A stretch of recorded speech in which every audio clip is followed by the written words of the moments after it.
प्राकृतिक खेती के इस 4 दिवसीय प्रशिक्षण कार्यक्रम के चौथे दिन में मैं आपको आपका जो खेत है उसका प्लान कैसे करेंगे उस विषय पर चर्चा करूँगा। कल मैंने सबसे ज़्यादा फोकस किया कि हमको ये जो ज़मीन है, ज़मीन में ह्यूमस बढ़ाना है। नेचुरल फार्मिंग में हम अपनी ज़मीन में ढेर सारा ह्यूमस बढ़ाएंगे। ह्यूमस की मात्रा बढ़ा करके 0.3% से 1% तक ले जाएंगे, ताकि जब हमारी ज़मीन फर्टाइल हो जाएगी, समृद्ध हो जाएगी, स्वस्थ हो जाएगी, तो जब हम इसमें कोई फसल बोएंगे तो फिर उस फसल के लिए मुझे बाज़ार से किसी प्रकार का पोषक तत्व लाने की ज़रूरत क्यों? क्योंकि अब हमारी ज़मीन फसल को पाल सकती है। अगला, जब इस ज़मीन में मैंने कहा नाना प्रकार के जीवामृत के माध्यम से जब हम जीवाणु डाल देंगे, वो जीवाणु इस ज़मीन में पाए जाने वाले जो निगेटिव पैथोजिन हैं, जो फसलों में बीमारियां फैलाते हैं, जिनको हम भूमि जनित बीमारी कहते हैं, वो जीवामृत के जीवाणु उन निगेटिव पैथोजिन को यहीं समाप्त कर देंगे, तो फसलों में कोई भी भूमि जनित बीमारी नहीं लगेगी, तो फंजीसाइड की ज़रूरत नहीं पड़ेगी और हम प्राकृतिक खेती की ओर 2 कदम बढ़ा लेंगे। कल मैंने इस बात पर विचार किया। आज किसी किसान ने अपनी ज़मीन में ह्यूमस की मात्रा 1% कर ली, लेकिन वो एक ट्रेडिशनल खेती करता है, जो सामाजिक रीति रिवाज बन चुका है कि कोई धान बोता है, कोई गेहूँ बोता है, कोई गन्ना बोता है, कोई आलू बोता है, कोई पूरा पल चना बोता है। अब जैविक खेती में जब ज़मीन की में ह्यूमस बढ़ा दिया तो पहले चना बोता था, उकठा लगता था, विल्ट। जीवामृत डालने के बाद अब उसके खेत में विल्ट नहीं लगता, तो कितना फ़ायदा हुआ? जो 20% 15% एरिया विल्ट के कारण ख़राब हो जाता था, तो उसके उत्पादन में 15-20% की बढ़ोतरी हो गई। केवल इतना ही तो लाभ हुआ। डीएपी डालता था, डीएपी नहीं डालनी पड़ी, तो चलो 1400 रुपये की एक बोरी डीएपी बच गई, इतना ही तो लाभ हुआ। तो खेत को मजबूत कर देने के बाद हमको लाभ केवल इतना होता है कि हमको रासायनिक उर्वरकों की, पेस्टिसाइड की ज़रूरत कम हो जाती है। लेकिन अभी और तो हमको कोई लाभ हुआ नहीं। 2-4-10 हज़ार रुपये का पेस्टिसाइड और केमिकल फर्टिलाइज़र बच गया, ये मैं लाभ है हमको। अगला लाभ क्या हुआ कि हमारी रोटी, हमारा भोजन की पौष्टिकता बदल गई, स्वाद बदल गया, ये भी लाभ है। लेकिन आर्थिक युग है, कलयुग है। किसान को कुछ पैसे भी चाहिए, समृद्धि के लिए पैसे चाहिए। तो पैसे के लिए हमको कुछ नए आयाम, अपना प्लान चेंज करना पड़ेगा। कई प्रकार से कहाँ से इनकम आ सकती है, विषय हमको रखना पड़ेगा दिमाग में।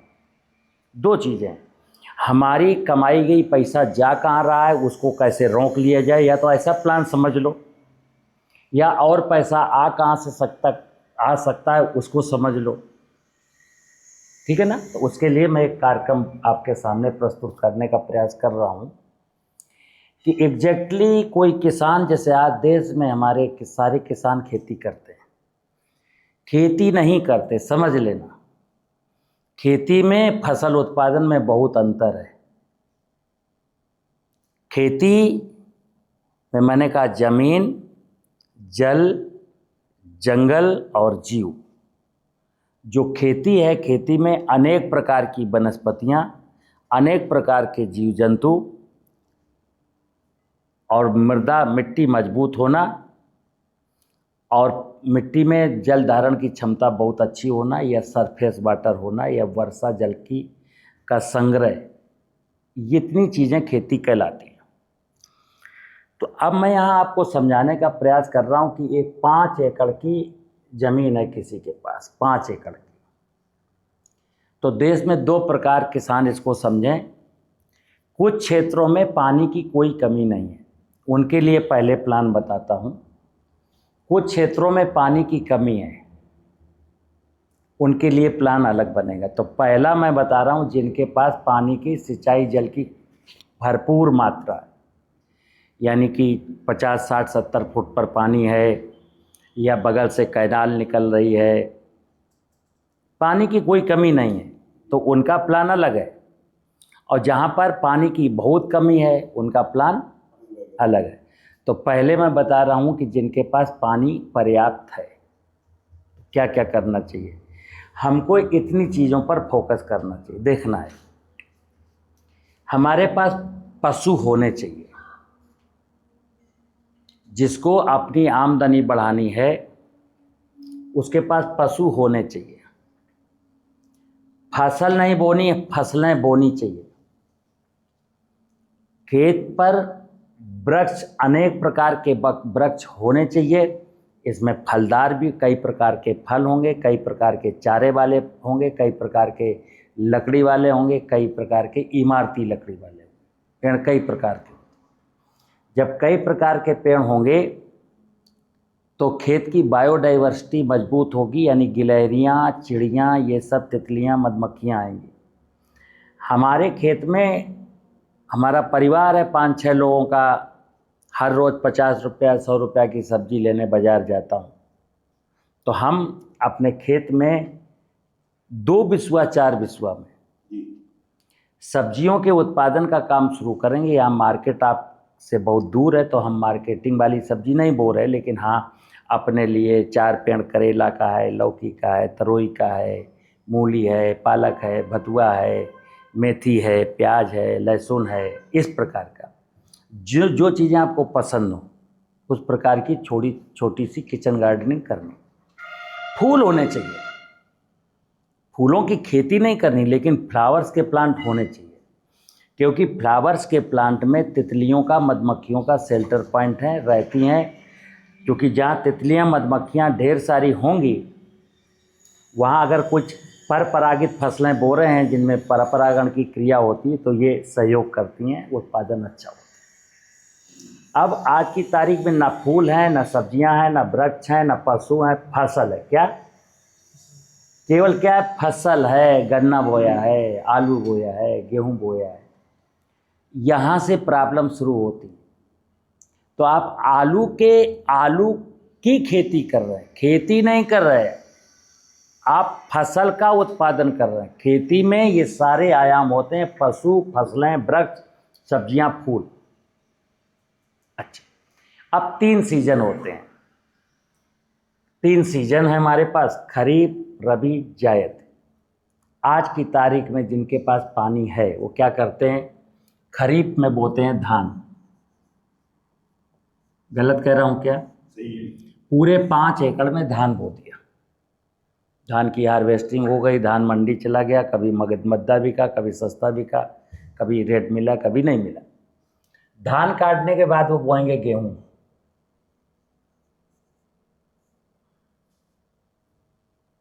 और गेहूं काटने के बाद कुछ लोग छोड़ देते हैं, जायद में नहीं लेते, नहीं तो कुछ लोग बो लेते हैं मूंग। अभी देश का यही है ना। अब जैसे कोई तराई बेल्ट का आदमी है तो वो यहाँ बोता है गन्ना। अब उसका गन्ना यहाँ भी है, गन्ना यहाँ भी है, क्योंकि साल भर की फसल है। जब आप आगरा वाली कुछ बेल्ट ऐसी हैं जहाँ वो बोई जाती है आलू, तो वो यहाँ बोते हैं आलू। बस उनकी एक ही फसल है, आलू। आलू काटने के बाद कुछ लोग यहाँ मूंग ले लेते, नहीं तो वो भी नहीं। तो अब एक किसान है, वो धान, गेहूं, मूंग, अब जो मिलना था मिल गया बस। तो धान, गेहूं, मूंग से जो कमाया, अब मान लीजिए मैंने कहा ये किसान प्राकृतिक किसान हो चुका है, ये बाजार से फर्टिलाइज़र और पेस्टिसाइड नहीं लाता।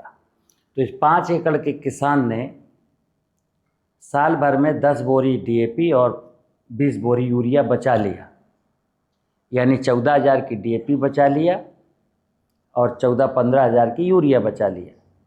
फ़ायदा कितना हुआ प्राकृतिक खेती करने से? कि केवल हमने 28-30 हज़ार का फर्टिलाइज़र और जो 15-16-10 हज़ार का पेस्टिसाइड लगता था वो बचा है। मतलब केवल 5 एकड़ के किसान ने जब नेचुरल फार्मिंग की तो केवल 40,000 रुपये बचाया। ये बहुत बड़ी चीज़ नहीं। इसकी फैमिली में 6 मेंबर हैं और साल भर है, तो 40 में जब हम 5 का भाग देते हैं तो 8,000 रुपये प्रति मेंबर बचा, और जब 12 महीने का भाग देते हैं तो एक मेंबर के हिस्से में 80-90 रुपया मंथली आया। यानी एक महीने में 80-90 रुपया किसान के एक सदस्य के पास बढ़ोतरी हुई जेब खर्च। शहरों में पढ़े लिखे लोग, नौकरी पेशा वाले लोग तो 80 रुपये की एक चॉकलेट ही बच्चे को खिला देते हैं, और किसान के कुल 80 रुपये बच रहे हैं। ठीक है ना। हमें बढ़ानी अपनी आमदनी। अगला, ये किसान धान गेहूं मूंग का जो था, ये सब्जियां रोज खरीदता है, फल रोज खरीदता है, दूध रोज खरीदता है। अब एक किसान अगर 2 लीटर भी दूध लेता है तो 120 रुपये का बारते हैं 3600 रुपये महीने का, तो दूध का पैसा चला गया।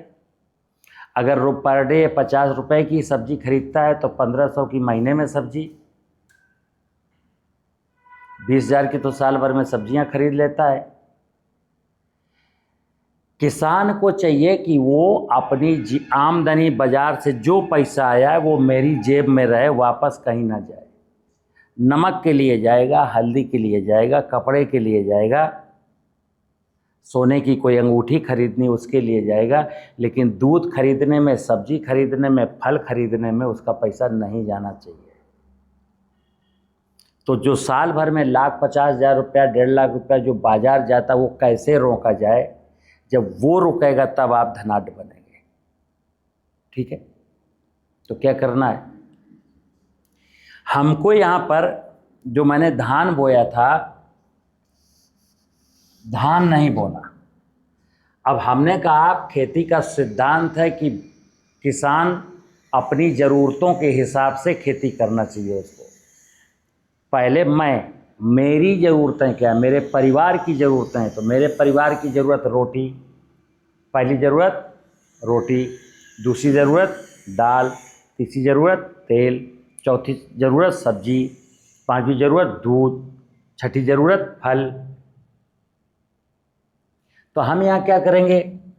परिस्थितियों के अनुसार, पानी है तो धान बोएंगे 1 एकड़ में। ये 5 एकड़ का खेत है हमारा।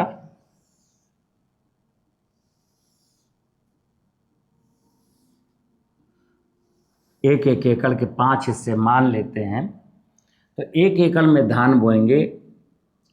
अब ज्वार, बाजरा, मक्का जो आपको खाने में अच्छा लगता हो, उनमें से कोई एक चीज़। हमने ज्वार बोया। अगर ज़मीन काली है, सोयाबीन होता है, तो सोयाबीन बोया 1 एकड़ में। अगर काली नहीं है, हल्की मिट्टी है, तो सोयाबीन की जगह मूंगफली ले आए। तिल बोया, क्योंकि अभी देख लेना, ये मकर संक्रांति का ठंड का जब सीजन आता है तो कम से कम कुछ नहीं तो 4-5 किलो तिल या तिल की पट्टी या चिक्की इस प्रकार का आप लाना पड़ता है। 300 रुपया किलो से कम मिलती नहीं है। तो हमने तिल भी बोया। अब मैंने पशु है मेरे पास, समझ लेना। आज गांव का किसान जो पशु पालन करता है, उसको मैंने देखा है, भूसा तो घर का है, बकाया दाना, खली, चोकर सब कुछ बाजार से लाता है। तो जब हम पशु पाल रहे हैं तो हम 1 एकड़ ज़मीन पशुओं के लिए छोड़ेंगे। यहाँ पर इनके लिए भी हम ज्वार बोएंगे। ये ज्वार ऊपर वाला मेरा खाने के लिए, ये ज्वार हमारे पशुओं के लिए। कुछ दिन हरा चारा के रूप में आएगा, फिर जो बच जाएगा काट के रख लेंगे और उसको कुट्टी काट काट के खिलाते रहेंगे। साल भर का काम है। जब मेरा रबी आएगी तो हमें फिर रोटी चाहिए, तो गेहूं भी बोया, जौ भी बोया। रोटी में जौ को ज़रूर सम्मिलित करना है, क्योंकि ये रोटी कॉन्स्टिपेशन को बढ़ाती है, बहुत पौष्टिक नहीं है। गेहूं से जौ ज़्यादा पौष्टिक है, सुपाच्य है, पेट साफ करता है। चना बोया, चना मटर मसूर में जो चीज़ अच्छी लगती है एक चीज़ बोइए, मैं सब चीज़ें नहीं बुआ रहा हूँ। सरसों बोया, यहाँ पर सरसों बोने में क्या तेल मैं घर का खाने लगूंगा और सरसों की खली हमारे पशु के काम आने लगी। और फिर मैंने यहाँ क्या किया कि कुछ और ले लिया, जो आपकी मर्जी हो, मटर ले सकते हैं, कुछ और सब्जियाँ ले सकते हैं। अगर सब्जी बाज़ार नज़दीक है तो थोड़ा सा सब्जी की खेती कर सकते हैं। जायद आई तो जायद में मूंग ज़्यादा बोई जाती है, कहीं पर सनफ्लावर सूरजमुखी बोया जाता है, और कहीं पर कुकर बीट्स। अगर पानी है तो आप लौकी, तरोई, करेला, कद्दू, इस प्रकार का कुछ प्लान कर सकते हैं। जायद में ऑप्शन थोड़े कम हैं, ठीक है ना। ये चीज़ें मुझको 5 एकड़ में बोनी है, लेकिन 5 एकड़ की ज़मीनों में जो मेड़ें बच गई, अब देखना यहाँ मैंने लिखा है वृक्ष। वृक्ष मुझे आमदनी के हिसाब से लगाने हैं, इमरजेंसी में पैसा मिल जाए तो। एक तो फल वाले वृक्षों से पैसे मिलते हैं, लकड़ी वाले वृक्षों से भी पैसे मिलते हैं। हम प्लान क्या करेंगे, देखिए हम ये 5 एकड़ की जो बाउंड्री है, इसके किनारे किनारे किनारे किनारे किनारे किनारे, जैसे आज की तारीख में मैं बताऊं, देश का किसान नेताओं के सामने ये रोता रहता है कि साहब मेरे क्षेत्र में अन्ना की बहुत समस्या है, छुट्टा जानवरों की।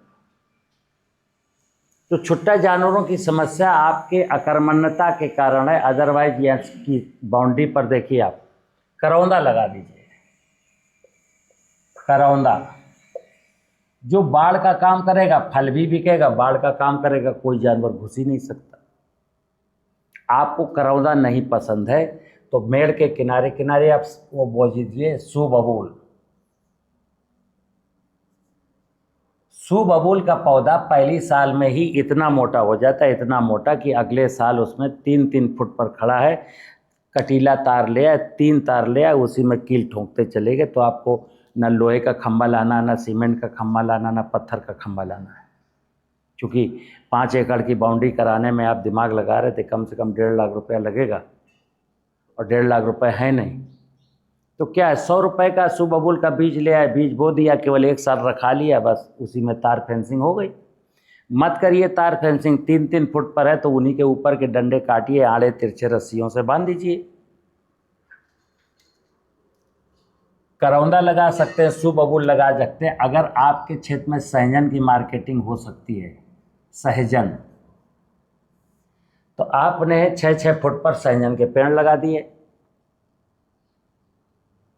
इसी मेड़ पर जब आपकी झाड़ तैयार हो जाए तो इसी मेड़ पर सेम, आप देखिए ये जो बाउंड्री बन गई किनारे किनारे किनारे किनारे, हम इसमें क्या क्या बो सकते हैं, सेम, करेला, तरोई, आराम से। और ये मानिए हम प्लान बनाएंगे कि अपनी 5 एकड़ खेत की चारों तरफ की बाउंड्री वाल से सहजन को बो करके 1 लाख रुपया निकालेंगे, करेले से भी 50,000 निकालेंगे, या सेम से भी 40-50,000 निकालेंगे। अभी एक किसान को, इस 5 एकड़ का जो किसान है, साल भर में 80,000, 90,000, 1 लाख से ज़्यादा नहीं कमा पाता। ये जो खेती थी ना धान, गेहूँ, मूंग की, चाहे जितना घोड़े दौड़ा लो, लेकिन आप टोटल 2 हेक्टेयर हो गई ना ज़मीन, 2 हेक्टेयर ज़मीन का कोई भी किसान 70, 80, 90,000, 1 लाख रुपए से ज़्यादा साल भर में प्रॉफिट नहीं कमा पाता। मैं किसान से कहता हूं कि यदि आपने खेत की मेड़ का सही प्लानिंग कर लिया तो खेत की मेड़ से ही आप 1 लाख रुपया एनुअली निकालेंगे। और खेत की मेड़ पर जो आपने लगाया, करौंदे को ना पानी चाहिए, ना खाद चाहिए, सुबबूल को कुछ नहीं चाहिए, सहजन को कुछ नहीं चाहिए, सेम को केवल महीना 2 महीना में एक बार पानी चाहिए तो 15 मिनट मोटर चलेगी और पूरे खेत की बाउंड्री की नाली में पानी भर देगा। यहाँ पर बस एक ही चीज़ है जो कि देश का, मैं जो समझता हूँ देश का किसान क्यों हारा है। देश का किसान श्रम से जी चुरा रहा है, श्रम नहीं करना चाहता। यानी कि ये प्लान जब बनाएंगे तो हमें खेत पर रहने का प्रयास करना पड़ेगा। यहाँ क्या था, धान हमने 2 दिन में लगवा दिया, 3 दिन में 2 बार यूरिया की टॉप ड्रेसिंग कराए, 1 बार खरपतवार मारने की दवा डाला है और फिर फाइनल हार्वेस्टर से कटवा दिया। यानी धान रहा 4.5 महीने और मैंने काम किया केवल 10 दिन या 8 दिन या 12 दिन। फिर मैंने गेहूं बोया, 2 दिन में गेहूं बुब गया, 3-4 बार उसमें 4 बार पानी लगाया, उसके बाद फिर यूरिया की टॉप ड्रेसिंग किया और हार्वेस्टिंग कटा लिया। 15 दिन से ज़्यादा काम नहीं किया। इस पद्धति में, धान गेहूं मूंग की पद्धति में, एक किसान अपने खेत में 30 दिन से ज़्यादा नहीं जाता। यानी 11 महीने वो काम नहीं करता, केवल 1 महीने काम करता है। और किसान किसका नौकर है? किसान प्रकृति का नौकर है। प्रकृति का नौकर कह लें या प्रकृति की सेवा कह लें। अब प्रकृति की सेवा आपने केवल 1 महीना किया तो 1 महीने के हिसाब से उसने केवल 80-90 हज़ार रुपये का प्रॉफिट दिया। अब हम कहते हैं कि प्रकृति के बीच आपको 10 महीना, 11 महीना, 9 महीना रेगुलर रहना है। छुट्टियां आप भी लीजिए, संडे की छुट्टी लीजिए, लेकिन 6 दिन तो खेत में रहिए। जिस दिन किसान ने 6 दिन खेत में रहने की ठान ली, उसके पास सब कुछ अपने आप दुरुस्त हो जाएगा, सब कुछ अच्छा हो जाएगा, उसकी लाइफ अच्छी बन जाएगी। क्योंकि खेती में पहले कहा जाता था उत्तम खेती मध्यम बांध से चाकरी भीख निदान, क्योंकि तब किसान खेत में रहता था। और आप 50 साल पुराना याद करिए कि सरसों के साथ मैंने मूली फेंक दिया, ज्वार बाजरे के साथ रेवास का जो रिवसा होता है वो फेंक दिया, मटर की भाजी, कभी चने की भाजी, कभी भतुआ का पराठा, खेत में मूली गड़ी हैं, मतलब ऐसे 2-4 पौवा भर दाना उल फेंक देते थे अन्य फसलों के साथ। तो मेरे परिवार को नाना प्रकार की सब्जियां, कुल्थी की फली, कुछ ना कुछ हमको सब्जी मिलती रहती थी खेत से। आज तो बिल्कुल का बिल्कुल कोई सब्जी नहीं बोता। अब धान की तो धान का पराठा नहीं बना सकते, गेहूं की पराठा नहीं बना सकते, मूंग किसी काम की नहीं है, केवल इसकी दाल खाना है, ये आटा खाना है, ये चावल खाना है। तो दाल आटा चावल, सब्जी कोई नहीं। शायद इसीलिए कि हमारे पास कोई सब्जी नहीं है, इसीलिए हम वीक हैं। और अगर सब्जी लेने भी गए बाज़ार से, जो भी दुनिया के जो लोग बाज़ार से सब्जी लाते हैं, तो सबको पता है क्या कि सब्जी में 1 एकड़ टमाटर में 70,000 रुपये का पेस्टिसाइड डाला गया है। सबको पता है, डालने वाले को भी पता है, खरीदने वाले को भी पता है, लेकिन चल रहा है ना।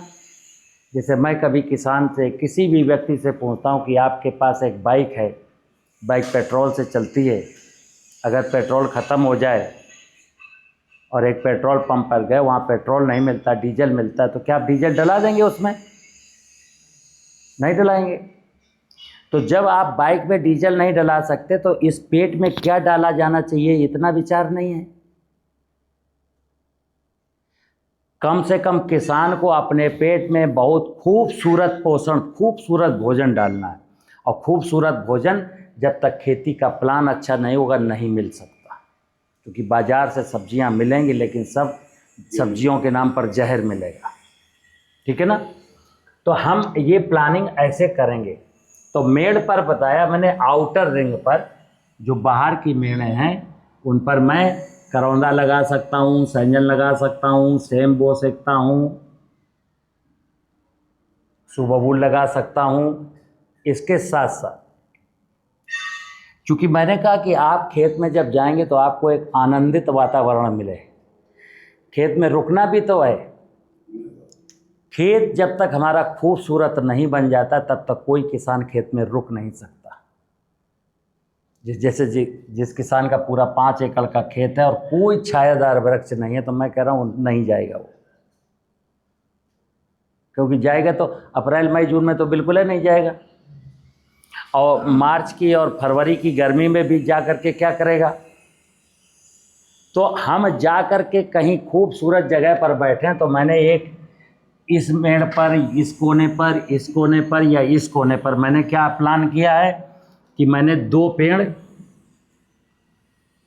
2 आम के वृक्ष हैं,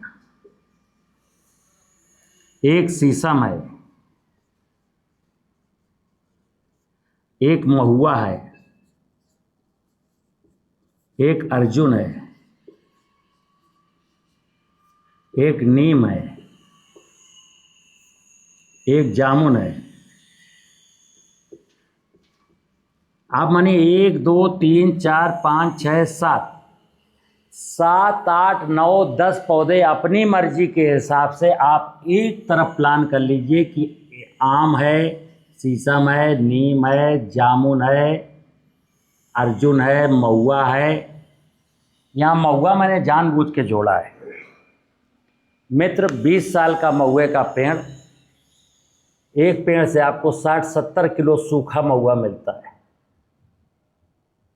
और एक महुए का पेड़, अगर जैसे हमारे देश में 140 करोड़ लोग हैं, अगर हमारे देश में लोग, एक किसान 5 महुए का पेड़ लगा ले तो उसके जीवन में कभी अकाल नहीं पड़ेगा। माना कि 4 साल लगातार बारिश नहीं हुई, लेकिन कभी किसान भूख से नहीं मर सकता, कारण कि उसके घर में 5 फैमिली मेंबर हैं, 5 महुए के पेड़ हैं। मैंने बोला एक महुए का पेड़ 60-70 किलो महुआ गिराएगा, और महुआ से खूबसूरत पौष्टिक आहार कोई नहीं है। आप 100 ग्राम महुआ, 1 किलो महुआ एक आदमी के लिए 10 दिन का भोजन है।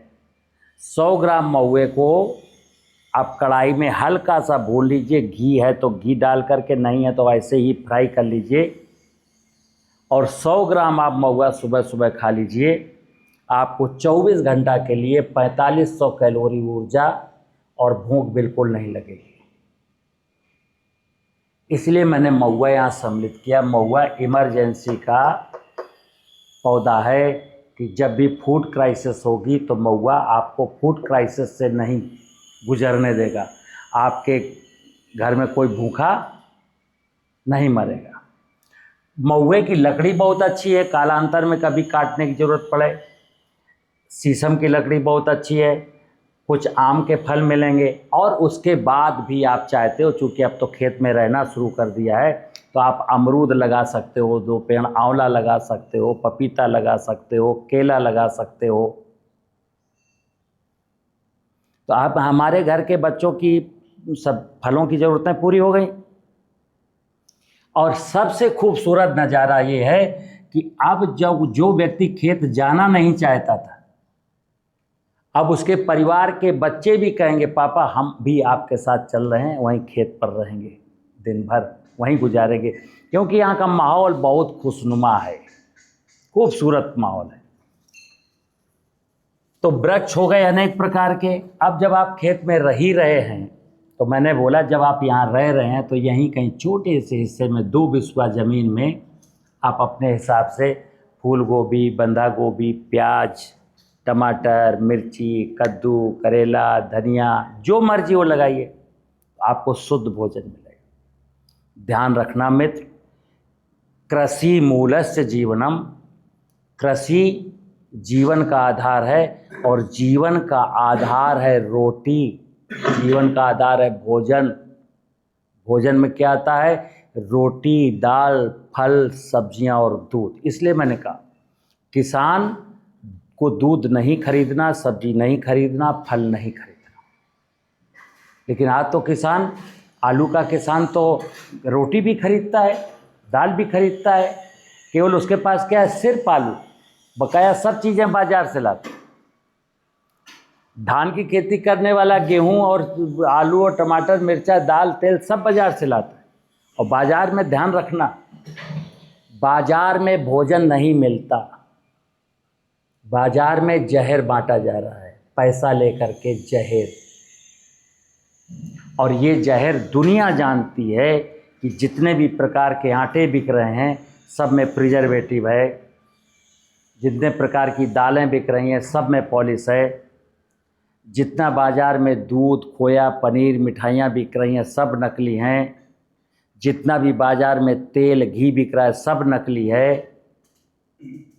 तो हम मेहनत करते हैं, खेती मेरे पास है और मैं नकली चीज़ें खाता हूँ, और उसके बाद फिर किसान के परिवार में कोई कैंसर का पेशेंट हो जाता है,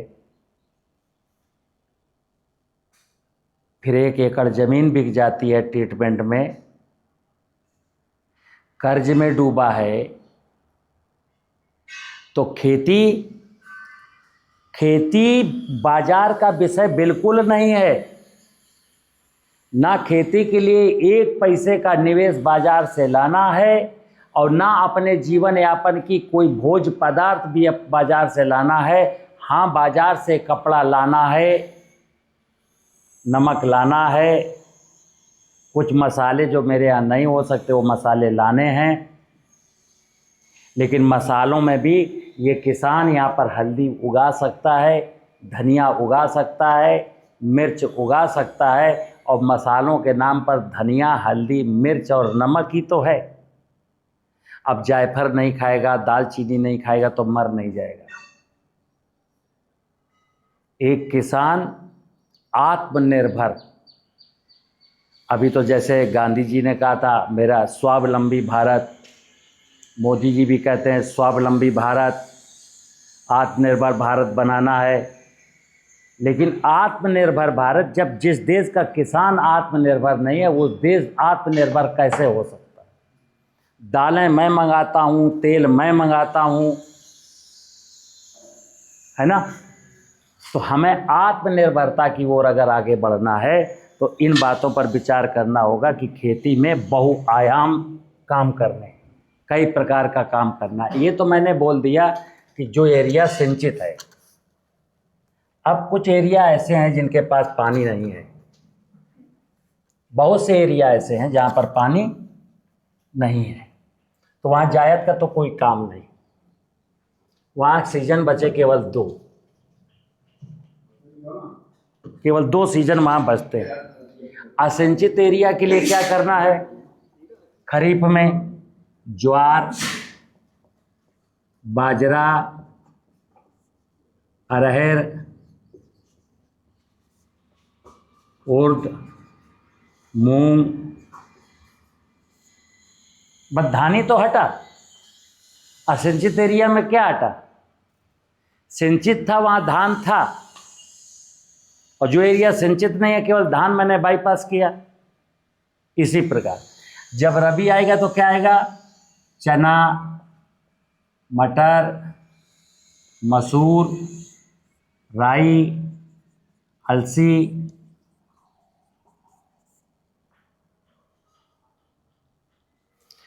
फसल नहीं फसलें। जैसे अभी असिंचित एरिया का भी रूप बदल गया। अब असिंचित एरिया में भी बरानी खेती नहीं हो सकती। असिंचित एरिया के लोग भी कहीं ना कहीं से पानी का जुगाड़ करते हैं, नदी से, नाले से, बड़ी बड़ी पाइपलाइन डाल करके तब चना, मटर, मसूर बो पाते हैं। लेकिन नेचुरल फार्मिंग का जो मैंने कल बताया कि अगर इस ज़मीन में 0.3% कार्बन से बढ़कर के 0.6, 0.7 तक खींच करके आप 2-3 साल में ले गए तो फिर आराम से चना, मटर, मसूर, राई, अलसी बिना पलेवा के, बिना पानी के होगी। असंचित एरिया वाला आम नहीं लगा सकता, पपीता नहीं लगा सकता, केला नहीं लगा सकता, लेकिन असिंचित एरिया वाला व्यक्ति नींबू वर्गीय जो पौधे हैं, नींबू है ना, किन्नू है, संतरा है, सहजन है, इस तरीके के बहुत सारे फल हैं जो असिंचित एरिया में हो जाते हैं, उनको लगाना है। अब आज की तारीख में जैसे धान गेहूं की खेती कर रहा है, कोई पशु नहीं पालता तो क्या करता है, हार्वेस्टर चलवाता है और आग लगाता है। लेकिन अगर 5 एकड़ के किसान के पास 5 गायें हैं या 5 भैंसें हैं या 20 बकरियां हैं, तो उसका भूसा काम आएगा। अब क्यों हार्वेस्टर से कटवा सकता है, लेकिन खेत में तो आग नहीं लगाएगा, क्योंकि उसको भूसे की जरूरत है। लेकिन पशु नहीं है तो आग लगा सकता है, लगाता ही है।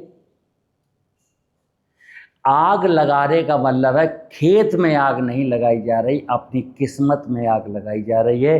क्योंकि इस खेत में जो फसलों के अवशेष हैं, अगर आग लगा के ख़त्म कर दिया गया तो आपके पास बचा क्या। जैसे आज के 20 साल पहले जब मैं यहीं बुंदेलखंड में लोगों से पूछता था, और आज भी चर्चित घटना है, आप देश के किसी किसान से पूछ लीजिए कि आपको खेती में क्या बचता है, कुछ नहीं बचता। तो वो एक चीज़ कहता है, बाबूजी खादें, पेस्टिसाइड, सिंचाई, ट्रैक्टर का भाड़ा, सब ये इतना महंगा हो गया बाबूजी कि खेती में ईमानदारी से बताएं, अगर मैं अपना श्रम जोड़ दूं तो केवल भूसा बचता है। फिर मैं उससे पूछता हूँ भूसा कहाँ है, भूसे में तो बाबूजी आग लगा दिया। वो खुद इस बात को स्वीकार करता है कि खेती में केवल भूसा बचता है, और भूसा मैंने कहा कहाँ है, तो बोले भूसे में तो आग लगा दिया।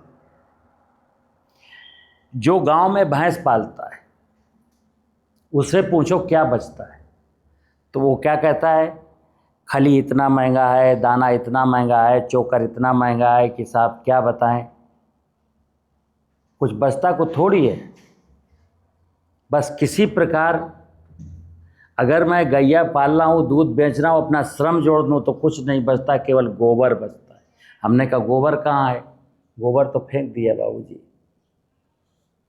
प्रश्न ये, जो चीज़ें हम फेंक देते हैं, जला देते हैं, अगर वो फेंकना जलाना 5 साल भी बंद कर दें तो कचरे से कंचन, ये कचरा जो फेंक दिया जाता है, जला दिया जाता है, यही शिव जी का भोजन है, यही इस धरती में आएगा।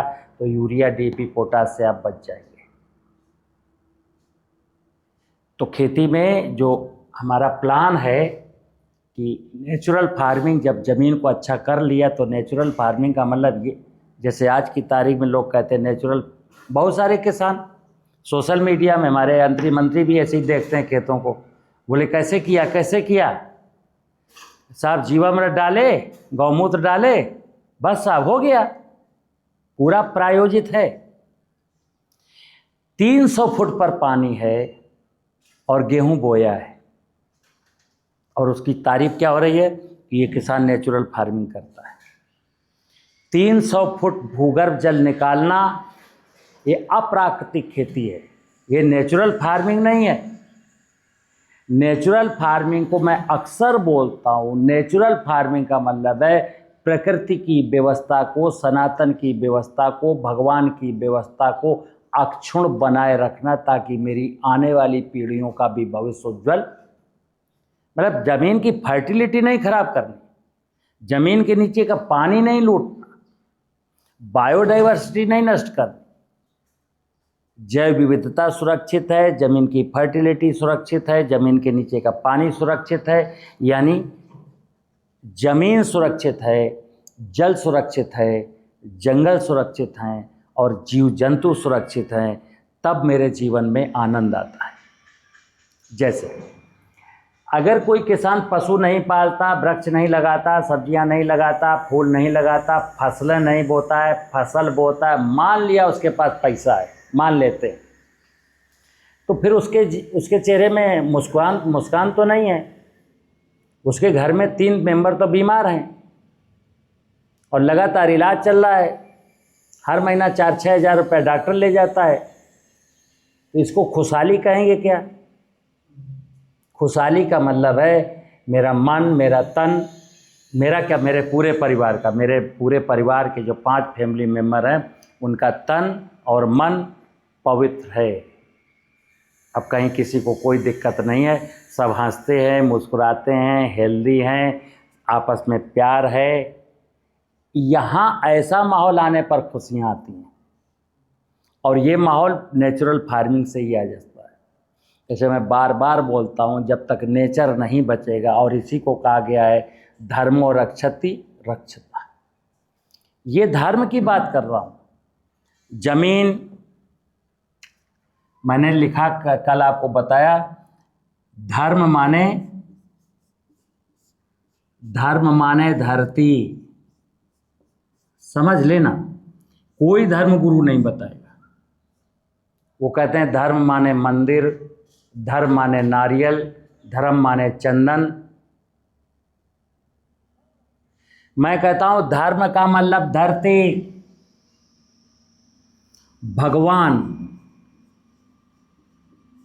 भगवान का मतलब भूमि। हमारी संपूर्ण जीवन की कहानी धरती के आसपास ही घूमती है। इसीलिए कहा गया है जिसकी माँ सुरक्षित है, जिसकी धरती संपन्न है, जिसकी धरती माँ फर्टाइल है, वहाँ खुशियाँ ही खुशियाँ हैं। दुर्भाग्य से आज़ादी के बाद से, अब मैं बहुत कटु सत्य बोलता हूँ, राजनीति के सभी लोग सुनते भी हैं और नाराज होते हो तो हो जाएं। आज़ादी के बाद से मेरे देश में एक भी शासन, एक भी सरकार ऐसी नहीं आई जिसने हमारे देश का जल, जंगल, जमीन कैसे सुरक्षित रहे इस पर सोचा हो। काम करना तो दूर की बात है। किसी को मेट्रो बनाना है, किसी को एक्सप्रेस वे बनाना है, किसी को अस्पताल बनाना है, यानी इरादा फिर वही है, लोगों की बीमारी ना ठीक हो, लोग बीमार हों, और उनके लिए मैंने अस्पताल बना दिया है। किसान आत्मनिर्भर ना हो, उसके लिए मैंने बैंक के दरवाजे खोल लिए हैं कि या लोन ले और फिर यूरिया DAP खरीद। आत्मनिर्भर किसान होगा कब? जब हमारे प्राकृतिक संसाधन जो हैं उनमें पहला है जमीन, जल और जंगल। जल, जंगल, जमीन जहाँ सिक्योर है, सुरक्षित है, बस वही देश डेवलप करेगा, वही देश खुशहाल होगा। और जहाँ की ज़मीन बंजर हो गई, जहाँ का भूगर्भ जल स्तर खत्म हो गया, जहाँ के जंगल खत्म हो गए, मैं लिख के दे रहा हूँ, दुनिया में कोई माई का लाल सूरमा भोपाली नहीं पैदा हुआ जो एक व्यक्ति के चेहरे पर स्थायी खुशी ला के दिखाए। चुटकुला सुना करके सिनेमा में, टीवी में ना जाने कितने लाफिंग चैनल चलते, जो बेवकूफ़ी भरे चुटकुले सुना करके 2 मिनट तो हंसा देते, लेकिन वो चैनल जैसे टीवी देखना बंद करते हो फिर वहीं उदासी के माहौल में चले जाते हो। तो आप लोगों को क्या करना है, आप और देखिए, आप मॉडल बनेंगे। जैसे आप 5 एकड़ ज़मीन है, यहीं पर छोटी सी झुग्गी झोपड़ी पड़ी है, छोटा सा कॉटेज बना लिया है, घर आपका यहाँ दूर है, लेकिन सुबह उठ करके चाय पानी करके आप यहीं पहुँच जाते हैं। जब किसान अपने खेत में दिन भर रहने की प्रवृत्ति जागृत करेगा, तब उसके जीवन में खुशियाँ आएंगी। हम अपने खेत से 3 किलोमीटर दूर रहते हैं, ये धरती माँ बेचारी वीरान है, अपने बच्चे को, अपना जो उसकी संतान है किसान, वो सोच रही है मेरा बेटा 3 महीना हो गया मेरे पास नहीं आया। ये खुश कैसे रह सकती है? लेकिन ये खुश होती है, ये माँ है, ये खुश होती है तो जहान खुश होता है। और जब ये दुखी होती है तो दुनिया का कोई व्यक्ति हंसने का सपना ही न देखे, वो हंस ही नहीं सकता है। इसीलिए मैं कहता हूँ कि दुनिया में कोई व्यक्ति आज हंसता हुआ आपको नज़र नहीं आएगा। नज़र घुमा के देख लो, चारों तरफ हाँ, हंसी तब आती है जब कोई केले के चिक्कल में स्लिप करके गिर जाता है तो मैं हंस देता हूँ। हंसी तब आती है हमारी, कोई हंस रहा हो तो मैं नहीं हंस, जब किसी को हंसते देख लेता हूँ तो मैं रोने लगता हूँ, और जब किसी को रोता देख लेता हूँ तो मैं हंसने लगता हूँ। ये इंसानियत नहीं है। ऐसा व्यक्ति जो किसी के दुख में दुखी ना हो, किसी के सुख में सुखी ना हो, वो इंसान नहीं, वो पशु भी नहीं, वो पशु से भी बदतर से बदतर स्थिति का व्यक्ति है। देख सकल सूरत में तो मनुष्य लगता है, लेकिन मनुष्यता उसके जीवन में है नहीं। और मैंने 3 दिन पहले आपको बताया कि जब तक आप इंसान नहीं बनते तो फिर आप भगवान की शरण में जाने का कोई मतलब नहीं, भगवान की पूजा का कोई मतलब नहीं है, और ना ही भगवान आपकी पूजा धार्मिक अनुष्ठान का कोई आडंबर स्वीकार करने वाला है। भगवान ने कहा है, पुत्र ये हाथ मैंने तुझे अपने काम के लिए दिए थे, तो इन हाथों से मेरा काम कर। अगर तू मेरे अपने हाथों से मेरा काम करेगा तो मैं तुझे वचन देता हूँ, तुझे मेरे आगे कभी हाथ जोड़ने की ज़रूरत, अन्यथा तुम पूरी जिंदगी मेरे सामने एक पांव केवल हाथ जोड़ के खड़े हो जाना, हम तुम्हारी कोई मदद कर सकने में असमर्थ होंगे। नमस्कार।